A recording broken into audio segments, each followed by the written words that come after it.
Moi, je suis parlementaire belge et je suis allé visiter l'Andra ce matin. Et je passe l'après-midi à rencontrer donc tous les gens qui vivent ici. Bonjour, soyez les bienvenus en France, à Bure, un petit village de 84 habitants dont le quotidien et le décor ont été chamboulés depuis la construction d'un centre par l'Andra, l'organisme qui gère les déchets radioactifs en France. On vient de visiter un laboratoire souterrain avec le député Samuel Kogolati, une visite assez exceptionnelle et je vous propose tout de suite de recueillir les impressions du député Samuel Kogolati. Je dois bien avouer que je sors avec plus de questions que de réponses.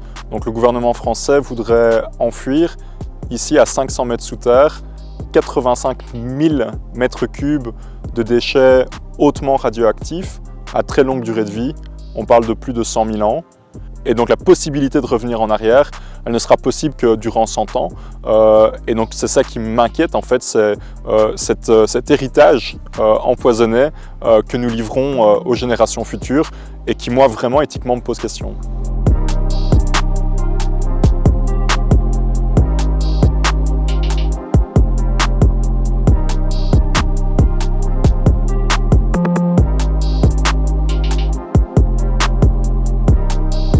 Donc là, on a derrière nous le site de l'Andra. Alors il faut savoir que les parcelles qui sont derrière nous, à partir de là, il y a à peu près tout le périmètre autour à 3-4 km.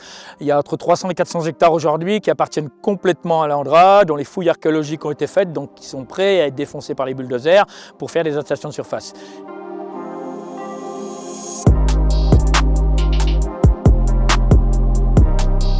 On n'a plus du tout de création d'installation de reprise, donc ça veut dire que, en clair, la population diminue, les exploitations ne sont pas renouvelées et demain on aura peu ou pas d'exploitants sur le territoire, donc en fait on se dirige vers la création d'un désert. Bonjour. Ça va? Comment? Moi, je suis parlementaire belge et je suis allé visiter l'Andra ce matin.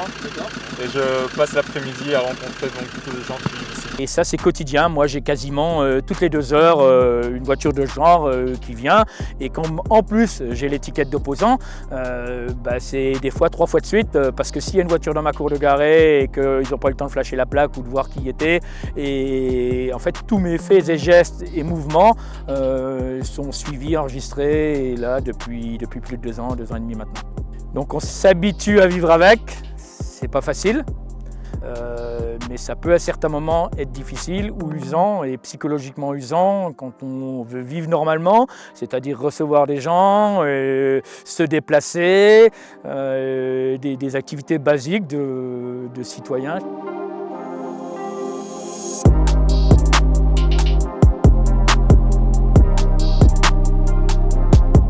Il y a plusieurs dangers en termes de tenue d'un site industriel souterrain, parce que c'est la première fois qu'on fait quelque chose de la sorte. On a pu voir que sur d'autres sites d'enfouissement de déchets, d'autres matières non radioactives, une fois que c'est en sous-sol, c'est extrêmement difficile de sortir les déchets. On peut avoir des risques en termes de fuite, en termes de pollution de nappe phréatique. Sur les fuites qui peuvent émerger des fûts, il y a eu des cas, notamment aux États-Unis, de fuite. Alors est-ce qu'on peut assurer sur du très très long terme une absence totale de fuite? Ça, je ne sais pas.